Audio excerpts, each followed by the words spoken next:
नमस्कार, स्वदेश न्यूज के इस खास कार्यक्रम 2 बजे दोपहर 5 बड़ी खबरों में आप सभी का बहुत स्वागत है। मैं गरिमा श्रीवास्तव आपके साथ।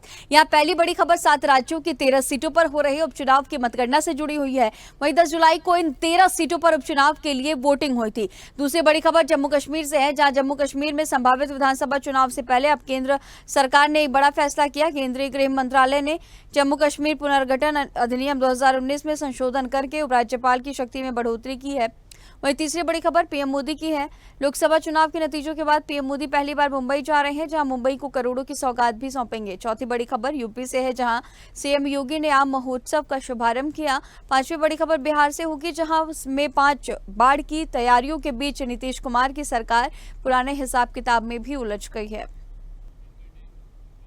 अब चलिए पहली बड़ी खबर का रुख करेंगे, जहां देश भर में 7 राज्यों की 13 विधानसभा सीटों पर हुए उपचुनाव के नतीजे आज जारी होंगे। उपचुनाव के शुरुआती रुझान भी आने शुरू हो गए हैं। 10 जुलाई को इन 13 सीटों पर उपचुनाव के लिए वोटिंग हुई थी। चुनाव आयोग के अनुसार तमिलनाडु की विक्रवंडी विधानसभा सीट पर सबसे ज्यादा वोटिंग हुई। वहीं उत्तराखंड की बद्रीनाथ सीट पर सबसे कम मतदान हुआ। इन सीटों पर विभिन्न दलों के मौजूदा विधायकों के निधन या इस्तीफे के कारण, रिक्तियों के कारण उपचुनाव कराने पड़े। इन सीटों में बिहार में रुपौली, पश्चिम बंगाल में रायगंज, रानाघाट, दक्षिण बागदा और मानिकतला, तमिलनाडु में विक्रवंडी, मध्य प्रदेश में अमरवाड़ा, उत्तराखंड में बद्रीनाथ और मंगलौर, पंजाब में जालंधर, पश्चिम और हिमाचल प्रदेश में देहरा, हमीरपुर और नालागढ़ शामिल हैं। 7 राज्य और 13 विधानसभा सीटों पर उपचुनाव और अब काउंटिंग चल रही है। कई जगहों की कई सीटों की स्थितियां भी लगभग साफ नजर आ रही हैं और गिनती अब बड़ी अपडेट आपको बता रहे हैं, जहां गिनती अब खत्म हो गई है और बस अब आधिकारिक घोषणा होना बाकी है। अमरवाड़ा सीट की अगर हम बात करें तो अमरवाड़ा उपचुनाव में बीजेपी की बड़ी जीत, सूत्रों के हवाले से ये बड़ी खबर आपको बता रहे हैं। वहीं पश्चिम बंगाल की सभी 4 सीटों पर टीएमसी आगे है और अगर हम पश्चिम बंगाल की इन 4 सीटों की बात करें तो पिछले चुनाव में इन सीटों पर 4 में से 3 सीटों पर बीजेपी आगे थी, लेकिन इस बार सब कुछ बदलता हुआ नजर आया। टीएमसी का पलड़ा भारी नजर आया है। 13 में से 11 सीटों पर विपक्षी उम्मीदवार आगे चल रहे हैं। पश्चिम बंगाल की 4 सीटों पर टीएमसी की बढ़त, 7 राज्यों की 13 विधानसभा सीटों पर गिनती अब लगभग खत्म हो चुकी है और बस अब से कुछ ही वक्त में निर्वाचन आयोग की तरफ से आधिकारिक घोषणा की जाएगी। और इसी खबर पर तमाम जानकारी के साथ हमारे सहयोगी अनिरुद्ध हमारे साथ लाइव जुड़ चुके हैं। अनिरुद्ध, जिस तरह से आज सभी जो 7 राज्य हैं, 13 विधानसभा सीटें हैं, वोटिंग की जो काउंटिंग की प्रक्रिया है वो चल रही थी, लेकिन अमरवाड़ा की अगर हम बात करें, राजधानी में आप मौजूद हैं, अमरवाड़ा सीट जो कि मध्य प्रदेश के लिए कई ऐसे दिग्गज नेता हैं जिनके लिए साख की बात थी, और कमलनाथ की अगर हम बात करें तो अगर अमरवाड़ा सीट कहीं ना कहीं अब कहा जा रहा है, आधिकारिक घोषणा हालांकि नहीं हुई है, ये कहा जा रहा है कि अमरवाड़ा सीट कांग्रेस हार गई और बीजेपी को बड़ी जीत मिली है यहां से, यानी कि इनकी अब जो राजनीति है वो कमलनाथ की कहीं ना कहीं खत्म होती हुई भी नजर आएगी।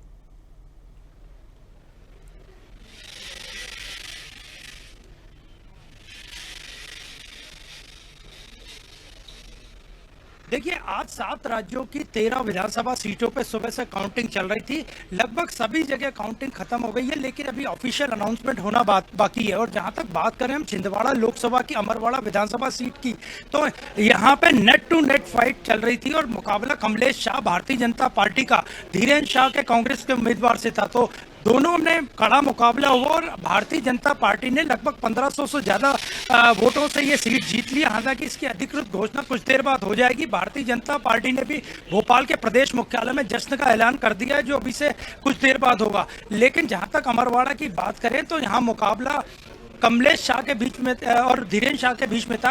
और दोनों ही नेता आदिवासी नेता थे और कांग्रेस पार्टी शुरू से कह रही थी कि विचारधारा के हिसाब से ये मुकाबला कांग्रेस विचारधारा का है, क्योंकि कमलेश शाह पिछले ही कुछ दिनों पहले भारतीय जनता पार्टी में शामिल हुए थे और धीरेन्द्र शाह कांग्रेस के उम्मीदवार थे। और जहां तक बात करें तो आज पहले 3 राउंड में भारतीय जनता पार्टी आगे थी, उसके बाद नेट टू नेट फाइट चलती रही और 15वें 16वें राउंड तक कांग्रेस के उम्मीदवार आगे चल रहे थे। लेकिन इसके बाद 20 राउंड की गिनती होनी थी, लगभग 2 लाख से ज़्यादा वोट थे और आखिरी में 1500 से ज़्यादा, मतलब बड़ी क्लोज मार्जिन से भारतीय जनता पार्टी के कमलेश शाह ये सीट जीते हैं। और भारतीय जनता पार्टी कार्यालय की बात करें तो आज यहाँ अभी कुछ देर में जश्न। ठीक है अनिरुद्ध, तमाम जानकारियों के साथ बने रहने के लिए आपका बहुत शुक्रिया। और चलिए अब अगली बड़ी खबर का रुख करेंगे, जहां जम्मू कश्मीर में संभावित विधानसभा चुनाव से पहले अब केंद्र सरकार ने एक बड़ा फैसला किया। केंद्रीय गृह मंत्रालय ने जम्मू कश्मीर पुनर्गठन अधिनियम 2019 में संशोधन करके उपराज्यपाल की शक्ति में बढ़ोतरी कर दी है। केंद्र सरकार ने पुलिस से लेकर सार्वजनिक व्यवस्था से संबंधित मामलों में उपराज्यपाल को ज्यादा अधिकार मिल जाएंगे और उनके काम करने का दायरा भी बढ़ेगा। केंद्र सरकार द्वारा किए गए बदलाव के बाद राज्य के लगभग सभी क्षेत्रों में उपराज्यपाल को अधिकार मिल जाएंगे, जिसमें वित्त विभाग की पूर्व सहमति की आवश्यकता होती है। केंद्र सरकार द्वारा जारी अधिसूचना के अनुसार मंत्रालय ने जम्मू और कश्मीर पुनर्गठन अधिनियम 2019 की धारा 55 में संशोधन किया है। इसके नए नियमों को अधिसूचित किया गया है और इसमें उपराज्यपाल को अधिक शक्ति प्रदान करने वाले नियम जोड़े गए हैं।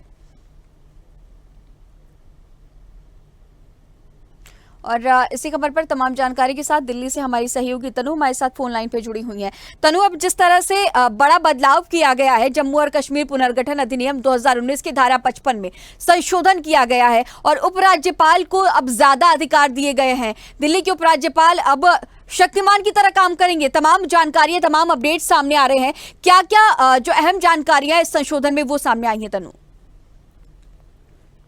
जी बिल्कुल गरिमा, देखिए केंद्र सरकार ने जो जम्मू कश्मीर के एलजी हैं उनकी जो प्रशासनिक शक्तियां हैं वो अब बढ़ा दी है। तो दिल्ली की ही तरह अब जम्मू कश्मीर में भी जो राज्य सरकार है वो एलजी की मंजूरी के बिना जो अफसरों की पोस्टिंग होती है और जो ट्रांसफर होते हैं वो नहीं कर सकेंगे।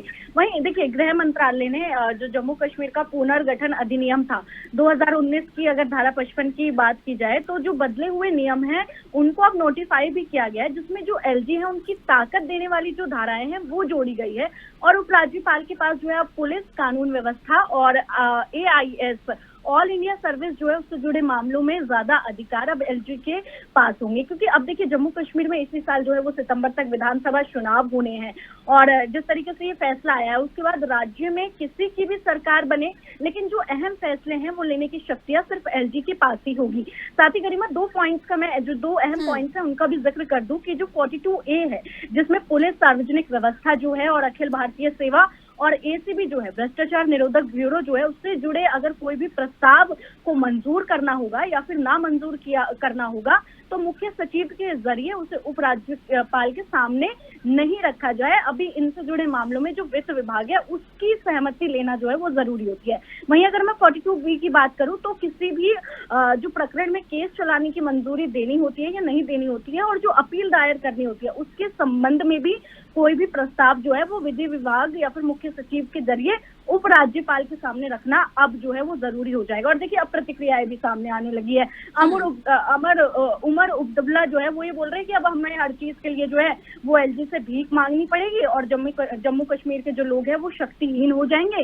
रबर स्टैंप जो है वो सीएम से बेहतर के हकदार हैं और अब हमें जो है भीख मांगनी पड़ेगी। तो अब देखिए कहीं ना कहीं इसका विरोध भी हो रहा है, लेकिन अब शक्तियां जो है वो एलजी की बढ़ा दी गई है, जिसका विधानसभा चुनाव जो है उसमें भी कहीं ना कहीं देखिए इम्पैक्ट जरूर देखने को मिलेगा। और तनु, जिस तरह से आप जिक्र कर रही थी कि आगामी आने वाले वक्त में विधानसभा चुनाव की भी तैयारी निर्वाचन आयोग कर रहा है, तो ऐसे में मैनिपुलेशन भी, अगर हम जम्मू कश्मीर की बात करें, इस खास जगह की बात करें, तो यहाँ पर जनता को मैनिपुलेट करने का काम तमाम जो राजनीतिक दल हैं वो करते रहते हैं।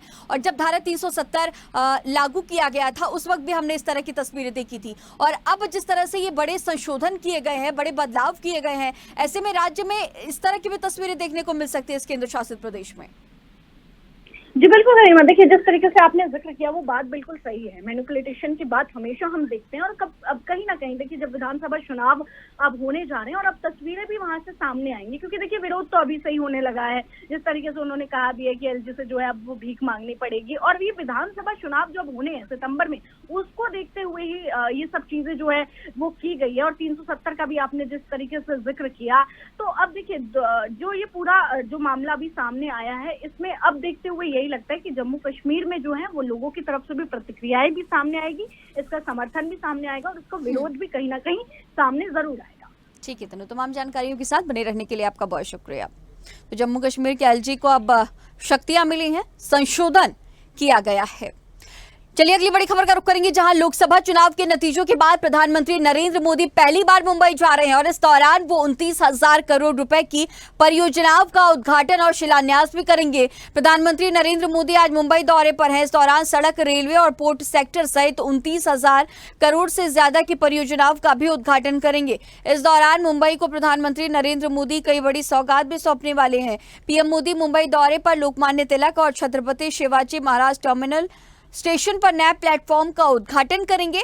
लोकसभा चुनाव 2024 के बाद प्रधानमंत्री पहली बार मुंबई दौरे पर पहुंच रहे हैं। पीएम मोदी के इस दौरे के मद्देनजर सुरक्षा के काफी पुख्ता इंतजाम किए गए हैं। पीएम मोदी इस दौरान मुकेश अंबानी के बेटे अनंत अंबानी के विवाह कार्यक्रम में भी शामिल हो सकते हैं। जानकारी के मुताबिक शिलान्यास और उद्घाटन समारोह के खत्म होने के बाद पीएम मोदी के लिए शाम 8 से 9 बजे का समय रिजर्व रखा गया है।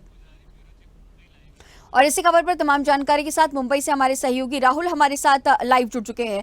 राहुल, अब जिस तरह से देखा जा रहा है कि लोकसभा चुनाव में जीत के बाद अब पीएम मोदी पहली बार मुंबई पहुंच रहे हैं, तमाम तरह से इसे देख सकते हैं, क्योंकि अब महाराष्ट्र में विधानसभा चुनाव भी बहुत ही कम वक्त बचा है, विधानसभा चुनाव भी होने हैं और इन सब के बीच बड़ी सौगात महाराष्ट्र की जनता को सौंपी जा रही है।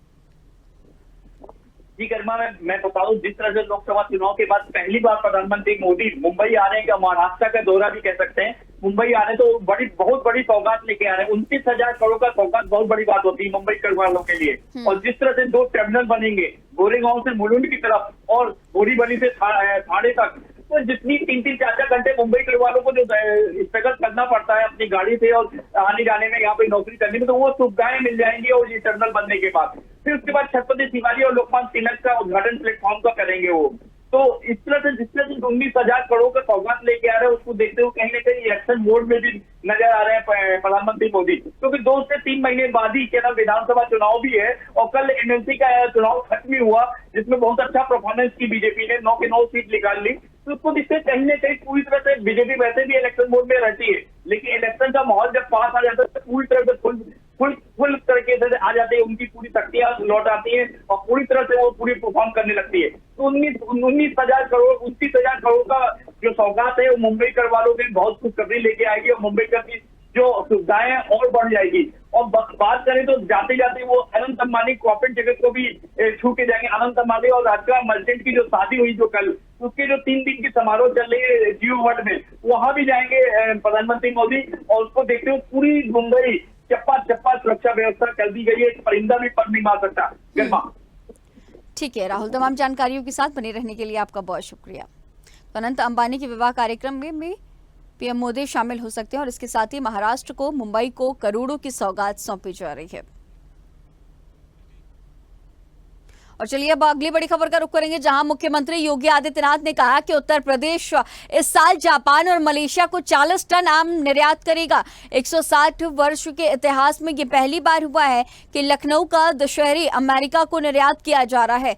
भारत में दशहरी का दाम 60 से 100 रुपए के बीच है, लेकिन यही दशहरी जब अमेरिका के मार्केट में पहुंचा तो इसका दाम 900 रुपए किलो हो गया। उत्तर प्रदेश की राजधानी लखनऊ में आम महोत्सव कार्यक्रम का आयोजन किया गया और इसमें फलों के राजा आम की सैकड़ों अलग अलग किस्मों की प्रदर्शनी भी लगाई गई है।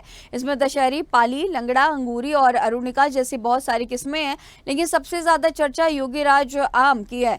योगीराज आम पिछले साल लॉन्च किया गया था और इसका नाम उत्तर प्रदेश के मुख्यमंत्री योगी आदित्यनाथ के नाम पर रखा गया है, क्योंकि सीएम योगी कर्मठ हैं, लगनशील हैं और त्यागी हैं, इसीलिए ये आम उन्हें समर्पित किया गया। ये आम काफी बड़ा होता है और इसमें हल्का रेशा भी होता है। सीएम योगी ने भी इस आम की प्रशंसा की है।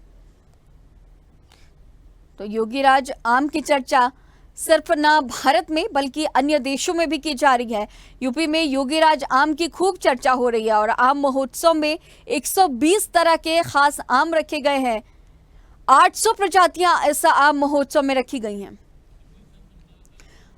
और इसी खबर पर तमाम जानकारी के साथ लखनऊ से हमारे सहयोगी समीर हमारे साथ लाइव जुड़ चुके हैं। समीर, जिस तरह से उत्तर प्रदेश में आम महोत्सव चल रहा है और लोगों को हर साल इस आम महोत्सव का इंतजार भी रहता है, और इस बार की अगर हम बात करें बहुत खास योगी राज आम की बात खूब हो रही है, खूब चर्चाओं में इस आम का जिक्र किया जा रहा है। साथ ही जापान को और अमेरिका को निर्यात भी बड़े लेवल पे किया जा रहा है। क्या कुछ अपडेट और आगे आने वाले वक्त में जिस तरह से आम की जो पैदावार है वो उत्तर प्रदेश में लगातार बढ़ रही है, तो आने वाले वक्त में इसका बेनिफिट उत्तर प्रदेश को देखने को मिलेगा? जी, बताना चाहूंगा जिस तरीके से आम की कल प्रदर्शनी लगी थी, कल से 3 दिन के लिए लगाई गई आम की प्रदर्शनी, इसमें पिछली बार से ज्यादा इस बार हम लोग को फायदा मुनाफा हुआ है। वहीं अगर बात करें तो कल पहली खेप जनवरी को मुख्यमंत्री योगी आदित्यनाथ ने झंडी दिखाकर भेजने का काम किया है। वहीं एससी शुक्ला ने 250 स्टॉल लगाए थे जिनको प्रथम स्थान मिला है आमों की प्रदर्शनी में। वहीं अगर बात करें तो एससी शुक्ला ने यह भी बताया कि जो ये मुख्यमंत्री योगी आदित्यनाथ के लिए नाम पर आम रखा गया है, ये उनकी कर्मठता और संघर्षशीलता और उनके दृढ़ता को देखकर उनके नाम पर आम रखा गया है, जिसको प्रथम स्थान दिया गया है। और साथ ही साथ उन्होंने ये भी बताया कि इस आम के खाने से काफी फायदे हैं, ये इससे पेट में भारीपन भी फील नहीं होता है। जी, जिस तरह से आम के तमाम फायदों का आपने जिक्र किया है, आम महोत्सव अभी और कितने दिन तक चलने वाला है समीर? जी बिल्कुल बताना चाहूंगा, 2 दिन ये आम का महोत्सव भी और चलेगा। इसमें 15 लोगों की सूची तैयार की गई है जिनको प्रथम स्थान मिला, जिन्होंने सबसे अच्छा प्रदर्शन करा कल मुख्यमंत्री जी के पहुंचने के बाद। इनकी 15 लोगों की सूची तैयार की गई है और इनको आगे और बढ़ावा दिया जाएगा। और आमों की फसल को लेकर मुख्यमंत्री योगी आदित्यनाथ लगातार इनको जागरूक भी कर रहे हैं, इनके लिए अधिक कार्य कर रहे हैं ताकि आमों की फसल सबसे अधिक हो। सबसे ज्यादा फोकस आम की प्रजाति और आम की खेती को लेकर कर रहा है मुख्यमंत्री योगी आदित्यनाथ जी। योगी राज आम के अलावा किस आम की बहुत ज्यादा चर्चा है समीर, इस बात का भी जिक्र कीजिएगा जिसे लोग बहुत ज्यादा पसंद करते हो? जी बिल्कुल बताना चाहूंगा, सबसे ज्यादा योगी राज आम की ही चर्चा चल रही थी मार्केट में, क्योंकि जिस तरीके से ये आम के फायदे हैं और आमों से सबसे बेहतर आमों में से इसको माना गया। वहीं अगर बात करें चौसा है, लंगड़ा है और दशहरी आम है, इनकी भी डिमांड ज्यादा है। लेकिन योगी राज जो आम का नाम रखा गया वो कहीं ना कहीं मार्केट में कम समय में जल्दी जगह बना ले गया, जिसको सबसे ज्यादा लोग पसंद कर रहे हैं और इसकी डिमांड भी सबसे ज्यादा रही। सबसे ज्यादा लोग कल इसी आम के लिए लगे हुए थे, सबसे ज्यादा लोगों ने इसी आम को खरीदा भी और इसके पौधे भी लिए हैं, क्योंकि कल मुख्यमंत्री योगी आदित्यनाथ और दिनेश प्रताप सिंह जो उद्यान मंत्री है वो भी मौजूद थे। उन्होंने जो आम के पौधे वितरण किए उनमें सबसे ज्यादा इन्हीं आमों के पौधों को किसानों ने लिया है और आगे इसकी फसल बढ़ाने का काम किया। जी समीर, जिस तरह से पुरस्कार वितरण की भी तैयारियां हैं, किस तरह से पूरा जो यहाँ पे कंपटीशन होता है आम की खेती को लेकर के, आम के फल को लेकर के, किस तरह से सारी चीजें की जाती है, इसका भी जिक्र कीजिएगा? जी, इसमें अलग अलग जिले और प्रदेशों से आमों किसानी करने वाले लोग पहुंचते हैं और सभी के आम के स्टॉल लगाए जाते हैं, जिसके आम सर्वाधिक अच्छा होता है और जिसके आम की सबसे ज्यादा प्रशंसा होती है। और जो नई इसकी प्रजाति की इजाद करता है उनको प्रथम स्थान दिया जाता है, क्योंकि कहीं ना कहीं देखा जाता है हर बार नई वैरायटी हम लोगों को खाने को मिलती है, क्योंकि जिस तरीके से आमों का किसान लगातार नए नए आमों को इजाद कर रहा है, नए नए आमों को मार्केट में ला रहा है, तो इससे कहीं ना कहीं मुख्यमंत्री योगी आदित्यनाथ भी बेहद प्रसन्न रहते हैं कि जिस तरीके से वो किसानों के लिए सोचते हैं, विचार करते हैं और किसानों के लिए आगे रहते हैं। कहीं ना कहीं उनकी सरकार भी किसानों के लिए विचार करते हैं और किसानों को प्रथम श्रेणी में लाने की कोशिश करती है, तो कहीं ना कहीं इससे किसानों का हौसला बढ़ता है, जिसको लेकर ये प्रदर्शनी की जाती है। और प्रदर्शनी है अभी 2 दिन और चलनी है। जी ठीक है समीर, तमाम जानकारियों के साथ बने रहने के लिए आपका बहुत शुक्रिया। तो उत्तर प्रदेश में योगी राज आम की खूब चर्चा हो रही है और आम महोत्सव से बड़ा बेनिफिट उत्तर प्रदेश को मिलेगा। और चलिए अब 5वीं और आखिरी बड़ी खबर का रुख करेंगे, जहां बिहार में एक बार फिर से बाढ़ की तैयारी हो रही है। और इस बीच एक ऐसी खबर सामने आई जिसे जानकर हर कोई हैरान है। बाढ़ की तैयारियों के बीच नीतीश कुमार की सरकार पुराने हिसाब किताब में उलझी हुई है। दरअसल पिछले साल बाढ़ के वक्त राहत और बचाव के लिए करोड़ों रुपए दिए गए थे, लेकिन कई इंजीनियर और अधिकारी उसका हिसाब आज तक नहीं दे पाए। अब सरकार इन पर शिकंजा कसने की तैयारियों में है। जानकारी के अनुसार पिछले साल बाढ़ के दौरान जल संसाधन विभाग के 10 इंजीनियर्स को राहत और बचाव के काम के लिए लगभग 300 करोड़ रुपए दिए गए थे। अब इन इंजीनियर्स ने अब तक इस पैसे का हिसाब नहीं दिया। ये बात भी सामने आई है कि इनमें 6 सहायक अभियंता और 4 कनीय अभियंता शामिल हैं। स्थानीय अखबार की रिपोर्ट के अनुसार बाढ़ प्रबंधन कार्यों के लिए ये पैसा अग्रिम रूप से दिया गया है, लेकिन इसका हिसाब किताब अभी तक मिल नहीं पाया। पिछले साल के राहत के 300 करोड़ रुपए गायब नदारद नजर आ रहे हैं। जिन अधिकारियों से इसका हिसाब किताब मांगा गया था, उन अधिकारियों ने अब तक इसका हिसाब किताब नहीं दिया है। और इसी खबर पर तमाम जानकारी के साथ पटना से हमारे ब्यूरो चीफ धर्मेंद्र हमारे साथ फोन लाइन पे जुड़े हुए हैं। धर्मेंद्र, बिहार में जिस तरह से कहा जाता है कि धांधली खूब बढ़ चढ़ के होती है, जो अधिकारी हैं ये बहुत बड़ा वर्ग है जो बहुत बड़ी धांधली भी अक्सर करते हुए नजर आता है, हर सेक्टर्स में हम देखते हैं। लेकिन अब जिस तरह से बाढ़ को लेकर के राहत कोष में जो जनता के लिए राहत कोष दी जाती है, जिसका उपयोग जनता कर सके, और इसमें बड़ी धांधली और पिछले साल के हिसाब किताब की तैयारियों को लेकर के अब शिकंजा कसने की तैयारियों में है बिहार सरकार। जी, सबसे बड़ी बात है ये कि जिस तरह से 300 करोड़ रुपया उपलब्ध करवाया गया था सरकार की ओर से, इसके बावजूद भी हिसाब किताब नहीं मिला, ये गंभीर मामला है। और बाढ़ और चुनाव, ये दो हमेशा सेंसिटिव मामला रहता है। यही कारण है कि दोनों में जो लेखा जोखा होता है वो समझिए कि मौखिक स्तर पर, लेकिन इसके बावजूद भी लिखित होना चाहिए। लेकिन इसके बावजूद भी जिस तरह से सारी चीजें आई है सामने में, एक अखबार के मुताबिक ये गंभीर मामला है और कहीं न कहीं ये इसमें 10 इंजीनियर की एक गर्दन फंस रही है। अगर इसको सही से जांच करवाई जाए तो कहीं न कहीं को बहुत बड़ा खेला आ सकता है। जी, और इसके साथ ही इस बार बाढ़ के मैनेजमेंट को लेकर के क्या कुछ स्थितियां, क्या कुछ तैयारी? हर साल बाढ़ बिहार जो है एक हिस्सा नहीं बल्कि 2 हिस्सा बाढ़ की चपेट में रहती है। और यही कारण है कि 1 माह पहले ही पूरे जिलाधिकारी को निर्देश दिया जाता है कि अपने अपने क्षेत्रों में बाढ़ बचाव के लिए सारी व्यवस्थाएं उपलब्ध कराएं और फंडिंग उपलब्ध करा दी जाती है ताकि बाढ़ पीड़ित लोगों को किसी तरह की परेशानियां नहीं हो सकेगी। यही कारण है कि इस तरह। ठीक है, तमाम जानकारियों के साथ बने रहने के लिए आपका बहुत शुक्रिया। तो अब बाढ़ प्रबंधन को लेकर के तमाम तैयारियां और पिछली कि तमाम चीजों को लेकर के सवाल खड़े भी किए जा रहे हैं बिहार सरकार की तरफ से, और शिकंजा भी कसने की तैयारियों में बिहार सरकार है। हमारे इस खास बुलेटिन में फिलहाल इतना ही। खबरों का सिलसिला लगातार जारी रहेगा, बने रहिए स्वदेश न्यूज के साथ। सबसे पहले देश।